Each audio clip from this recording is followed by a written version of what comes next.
প্রিয় সপ্তম শ্রেণীর শিক্ষার্থীবৃন্দরা, আশা করি তোমরা সবাই অনেক ভালো আছো। আজকের পর্বটিতে আমরা তোমাদের গণিত বইয়ের ১.১ অনুশীলনীর ৩ নম্বরের অঙ্কগুলো সমাধান করব। তো দেখো, এখানে ৩ নম্বর অঙ্কতে বলা আছে যে নিচের সংখ্যাগুলোকে কোন ক্ষুদ্রতম সংখ্যা দ্বারা গুণ করলে গুণফল পূর্ণবর্গ সংখ্যা হবে। তার মানে অর্থাৎ নিচের এই যে সংখ্যাগুলো দেওয়া আছে ক থেকে ঘ পর্যন্ত, এগুলো কিন্তু একটিও আসলে পূর্ণবর্গ সংখ্যা নয়। অর্থাৎ এই সংখ্যাগুলোকে এমন একটি ক্ষুদ্রতম সংখ্যা দ্বারা গুণ করতে হবে, তারপর কিন্তু গুণফলটি একটি পূর্ণবর্গ সংখ্যা হয়ে যাবে। তো কখনো যদি আসলে আমাদের কত দ্বারা গুণ করলে বা কত দ্বারা ভাগ করলে গুণফল ভাগফল আসলে পূর্ণবর্গ সংখ্যা হয়, তখন মাথায় রাখতে হবে ওই সংখ্যাগুলোকে আগে মৌলিক উৎপাদকে বিশ্লেষণ করতে হবে। আর এই মৌলিক উৎপাদকে বিশ্লেষণের মাধ্যমে আমরা আসলে বুঝতে পারবো যে ওই সংখ্যাটিকে কোন ক্ষুদ্রতম সংখ্যা দ্বারা গুণ করলে গুণফল একটি পূর্ণবর্গ সংখ্যা হবে, অথবা ভাগ করলে ভাগফল একটি পূর্ণবর্গ সংখ্যা হবে। তো চলো আমরা কথা না বাড়িয়ে বাকি বিষয়টি সমাধানের মাধ্যমে দেখি। আমি ইতিমধ্যে আসলে সুবিধার্থে দেখো সমাধানটি করে রেখেছি। অর্থাৎ ১৪৭কে মৌলিক উৎপাদকে যেহেতু বিশ্লেষণ করতে হবে, তো আমরা এখানে লিখেছি ১৪৭কে মৌলিক উৎপাদকে বিশ্লেষণ করি। তো এরপর দেখো যে মৌলিক উৎপাদকে বিশ্লেষণ করার নিয়ম হচ্ছে, অর্থাৎ এই সংখ্যাটাকে আমাদের মৌলিক যে সংখ্যাগুলো আছে সেই সংখ্যাগুলো দ্বারা ভাগ করব। তো আমরা জানি সবচেয়ে ছোট মৌলিক সংখ্যা হচ্ছে কত, ২, ২ এর পরবর্তী মৌলিক সংখ্যা ৩, ৩ এর পরবর্তী হচ্ছে কত, ৫ হয়, বা পরবর্তী ৭ হয়, এভাবে ডট ডট চলমান। তো কথা হচ্ছে সবচেয়ে ছোট যে মৌলিক সংখ্যা সেটি দ্বারা আগে আমরা ভাগ করার চেষ্টা করব, যদি না যায় পর্যায়ক্রমে তারপর পরবর্তী মৌলিক সংখ্যা ৩, ৩ দ্বারা না গেলে পরবর্তী মৌলিক সংখ্যা 5, এইভাবে পর্যায়ক্রমে আমরা চেষ্টা করে দেখবো আসলে কোন মৌলিক সংখ্যা দ্বারা উক্ত সংখ্যাটিকে আসলে বিভাজন করা যায়। তো আমরা সবচেয়ে ছোট মৌলিক সংখ্যা দেখো ২, ২ দ্বারা ১৪৭কে আসলে ভাগ করা যায় না, কারণ যেহেতু এটি জোড় সংখ্যা নয়। তো ২ এর পরবর্তী মৌলিক সংখ্যা কিন্তু ৩, ৩ দ্বারা দেখো ১৪৭কে ভাগ করলে আমরা ৪৯ পেয়ে যাই। তো এরপর ৪৯ যেহেতু আসলে একটি আছে কি যৌগিক সংখ্যা, অর্থাৎ এটিকে আমরা ভাঙাতে পারি। তো ফলে দেখো যে আমরা ৪৯কে আবার কিন্তু কী করতে পারি, ৭ দ্বারা ভাগ করতে পারি। তো ৭ দ্বারা ৪৯কে ভাগ করলে আমরা পেয়ে যাচ্ছি ৭। তো সবচেয়ে দেখো এখানে যে ৭ যে বের হলো, এই ৭ কিন্তু আসলে কোনো আছে যৌগিক সংখ্যা নয়। অর্থাৎ এই 7 যেহেতু মৌলিক সংখ্যা, মৌলিক সংখ্যাকে আসলে ভাঙানো যায় না, তার মানে অর্থাৎ আর আমরা আসলে ভাগ দিতে পারি না। তো এইভাবে আসলে আমরা কোনো সংখ্যাকে যখন মৌলিক উৎপাদকে বিশ্লেষণ করব, তখন আমরা চেষ্টা করব যে মৌলিক সংখ্যাগুলো দ্বারা ভাগ করার, এবং হচ্ছে যতক্ষণ না অবধি পর্যন্ত আসলে ভাগশেষ অর্থাৎ মৌলিক সংখ্যা না আসে, ততক্ষণ পর্যন্ত আমাদের ভাগটি চলমান রাখতে হবে। তো এরপর আমরা দেখো যে আমরা লিখেছি অতএব আছে ১৪৭-এর মৌলিক যে উৎপাদকগুলো, অর্থাৎ ৩ আমরা পেয়েছি, ৩ গুণন দেখো ৭ পেয়েছি, এবং আরেকটি ৭ পেয়েছি, অর্থাৎ ২টি ৭ আমরা পাইলাম। এরপর যে কাজটি করতে হবে, এই মৌলিক যে উৎপাদকগুলো পাইলাম সেগুলোকে আমরা জোড়া নির্ণয় করব। তো দেখো আমরা ৭ আর ৭ একটি জোড়া পাচ্ছি, কিন্তু ৩-এর এখানে কিন্তু কোনো জোড়া নেই। আমি সাইডে দেখো লিখে দিয়েছি জোড়া করে। তো যে বিষয়টি মাথায় রাখতে হবে সেটি হচ্ছে যে সংখ্যাগুলো আসলে পূর্ণবর্গ নয়, তাদের আসলে যখন আমরা মৌলিক উৎপাদকে বিশ্লেষণ করব, তখন কিন্তু আসলে কোনো আমরা জোড়া নির্ণয় করতে পারবো না। যখন পূর্ণবর্গ সংখ্যা হবে, তখন যদি আমরা তার মৌলিক উৎপাদকে বিশ্লেষণ করি, তখন দেখবো যে তাদের আসলে উৎপাদকগুলোকে জোড়া নির্ণয় করা যায় খুব সুন্দরভাবে। তো যেমনটি যদি আমি বলি, দেখো ৩৬ কিন্তু একটি আসলে কি পূর্ণবর্গ সংখ্যা আমরা জানি। ৩৬কে আমরা কিন্তু যদি মৌলিক উৎপাদকে বিশ্লেষণ করি, তাহলে তার কিন্তু জোড়া নির্ণয় করতে পারবো। দেখো ২ দ্বারা ৩৬কে ভাগ করা যায় ১৮ হয়, আবার ২ দ্বারা দেখো আমরা ১৮কে ভাগ করলে কত পাচ্ছি, ৯ পেয়ে যাচ্ছি। আবার ৯কে দেখো ভাগ করা যদি আমরা ৩ দ্বারা ভাগ করি, তাহলে কত পেয়ে যাচ্ছি, ৩। তার মানে দেখো ৩৬-এর যে উৎপাদকগুলো সেটুকু পেয়েছি আমি ২টা ২, দেখো যে ২টা ৩, তার মানে অর্থাৎ দেখো ২টা ২, তার মানে এই ২টা ২ জোড়া নির্ণয় করা যায়। আবার ৩টাতে দেখো যে ২টা ৩ যেহেতু আছে, তাহলে ২টা ৩-এরও জোড়া নির্ণয় করা যাচ্ছে। অর্থাৎ আমরা দেখতে পাচ্ছি যে যেগুলো সংখ্যা পূর্ণবর্গ হয়, তাদের উৎপাদক বিশ্লেষণ করলে জোড়া নির্ণয় করা যায়। তো কথা হচ্ছে দেখো যে যেহেতু ৩ এখানে জোড়াবিহীন, তার মানে অর্থাৎ আমরা এই সংখ্যাটি দেখো পূর্ণবর্গ নয়। সংখ্যাটাকে যদি আরেকটি ৩ দ্বারা গুণ করি, অর্থাৎ আরেকটি ৩ যদি জোড়া থাকতো, তাহলে ৩ দ্বারা গুণ করলে গুণফল একটি পূর্ণবর্গ সংখ্যা হবে। তো আমরা বলতে পারি নির্ণেয় যে ক্ষুদ্রতম সংখ্যা সেটি হচ্ছে ৩। তো একইভাবে আমরা খ, গ, ঘ বাকি ৩টি অঙ্ক আমরা সমাধান করব।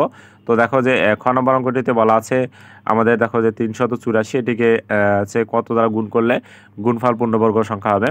তো আমরা ৩৮৪-এরও মৌলিক উৎপাদকে আগে বিশ্লেষণ করে নেব। তো ৩৮৪-কে দেখো যে যেহেতু জোড় ডিজিট এটি, তার মানে অর্থাৎ ২ দ্বারা ভাগ করা যাবে।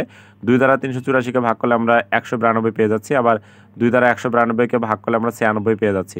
আবার ২ দ্বারা দেখো ৯৬-কে ভাগ করলে আমরা ৪৮ পেয়ে যাচ্ছি। ২ দ্বারা ৪৮-কে ভাগ করলে ২৪, একইভাবে ২ দ্বারা দেখো যে ২৪-কে ভাগ করলে আমরা ১২ পেয়ে যাচ্ছি। ২ দ্বারা ১২-কে ভাগ করলে ৬ হয়, এবং 2 দ্বারা 6-কে ভাগ করলে কত, ৩। তো ৩ যেহেতু আসলে সবচেয়ে দেখো যে ৩ হচ্ছে এখানে মৌলিক সংখ্যা, এটিকে ভাঙানো যাবে না। তো আমরা আর আসলে কোনো মৌলিক উৎপাদক পেয়ে যাচ্ছি না। তো আমরা এখানে 2 দেখো পেয়েছি, ১, ২, ৩, ৪, ৫, ৬, ৭টি ২ পেয়েছি, এবং একটি ৩ পেয়েছি। তো আমরা লিখতে পারি অতএব 384 এর যে মৌলিক উৎপাদকগুলো দেখো আমি 7টি 2 লিখেছি এবং একটা 3 লিখেছি। একইভাবে আমরা আসলে জোড়া নির্ণয় করব। তো এই দুইটা 2 মিলে একটা জোড়া হয়, আবার এই দুইটা 2 মিলে দেখো একটা জোড়া এবং এই দুইটা 2 মিলে একটা জোড়া হয়ে যাচ্ছে। তো এখানে দেখো 2 ও 3 এর কিন্তু জোড়া নেই। কেন জোড়া নেই? কারণ 384 আসলে পূর্ণবর্গ সংখ্যা নয়। তার মানে অর্থাৎ আরেকটা যদি 2 গুণ আকারে থাকতো, আরেকটি 3 গুণ আকারে থাকতো, তখন আমরা জোড়া নির্ণয় করতে পারতাম। আর জোড়া নির্ণয় করতে পারা মানে কি, তখন কিন্তু সংখ্যাটি পূর্ণবর্গ হয়ে যেত। তো আমরা ওই কথাটি এখানে লিখেছি। দেখো এখানে 2 ও 3 জোড়াবিহীন হয় সংখ্যাটি পূর্ণবর্গ নয়। সংখ্যাটিকে যদি আমরা 2 গুণন 3 অর্থাৎ আরেকটি 2 আরেকটি 3 দ্বারা গুণ করি, অর্থাৎ 6 দ্বারা গুণ করি, তাহলে গুণফল একটি পূর্ণবর্গ সংখ্যা হবে। তো আমরা লিখতে পারি অতএব নির্ণেয় ক্ষুদ্রতম সংখ্যা হচ্ছে 6। তো পরবর্তী গ নম্বর অঙ্কটি দেওয়া আছে, দেখো 1470, এটিকে আমরা মৌলিক উৎপাদকে বিশ্লেষণ করব। তো 1470ও যেহেতু আসলে আছে তোমার দেখো যে জোড় সংখ্যা, তার মানে তো 2 দ্বারা আমরা ভাগ করতে পারি। 2 দ্বারা 1470কে ভাগ করলে 735 পেয়ে যাচ্ছে। 735 দেখো এখানে বিজোড় সংখ্যা, অর্থাৎ 2 দ্বারা আমরা ভাগ করতে পারি না, কিন্তু 3 দ্বারা ভাগ করতে পারি। 3 দ্বারা দেখো 735কে ভাগ করলে 245 চলে আসে। তো এরপর দেখো 3 দ্বারা আমরা 245কে ভাগ করতে পারি না, আমরা 5 দ্বারা ভাগ করতে পারি।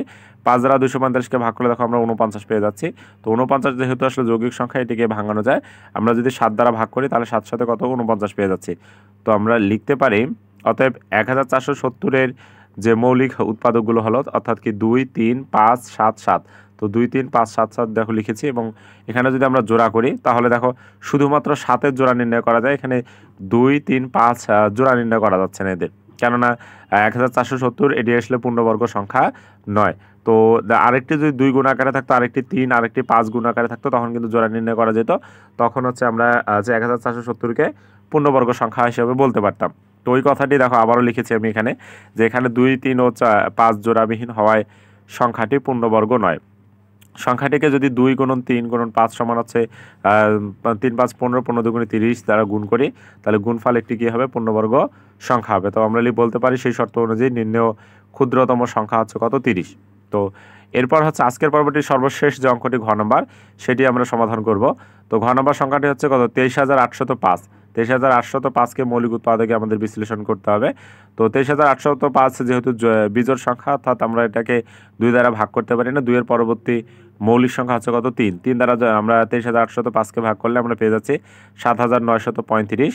আবার দেখো 7,935কে আমরা 3 দ্বারা ভাগ করতে পারি, ভাগ করলে আমরা 2,645 পেয়ে যাচ্ছি। আবার দেখো আমরা আছে 2,645কে 5 দ্বারা ভাগ করতে পারি, অর্থাৎ কত হবে, 529। তো 529 হয়ে যাচ্ছে। এবার 529 সংখ্যাটি যৌগিক সংখ্যা, এটিকে আমরা যদি একদম সর্বশেষ দেখো 23 মৌলিক যে সংখ্যাটি আছে সেটি দ্বারা যদি আমরা ভাগ করি, তাহলে আমরা পেয়ে যাচ্ছি কত, 23। তো আমরা বলতে পারি হচ্ছে কত, 23,805-এর মৌলিক যে উৎপাদকগুলো হলো সেটি হচ্ছে দেখো 2টি 3 পেয়েছি, 2টি 3 লিখলাম, 5 পাইলাম একটি, এবং 23 দেখো 2টি, অর্থাৎ 1টি 2টি 23, সেই 2টি 23 আমি লিখেছি। তো এরপর যদি জোড়া নির্ণয় করি, দেখো এই 2টি 3 মিলে একটা জোড়া হচ্ছে, আবার 2টি 23 মিলে দেখো একটা জোড়া হচ্ছে, কিন্তু এখানে 5 জোড়াবিহীন। তো 5 জোড়াবিহীন হয় সংখ্যাটি দেখো পূর্ণবর্গ নয়, সেই কথাটি লিখেছি। এবং সংখ্যাটিকে যদি আরেকটি 5, এই 5-এ যদি আরেকটি 5-এর জোড়া থাকতো, অর্থাৎ 5 দ্বারা যদি আমরা গুণ করতে পারতাম, তখন এই গুণফলটি একটি কী হবে, পূর্ণবর্গ সংখ্যা হবে। তো আমরা বলতে পারি নির্ণেয় ক্ষুদ্রতম যে সংখ্যাটি হচ্ছে 5। তো ধারাবাহিকভাবে ভিডিওগুলো পেতে চ্যানেলটি সাবস্ক্রাইব করে পাশে থাকো। ধন্যবাদ সবাইকে।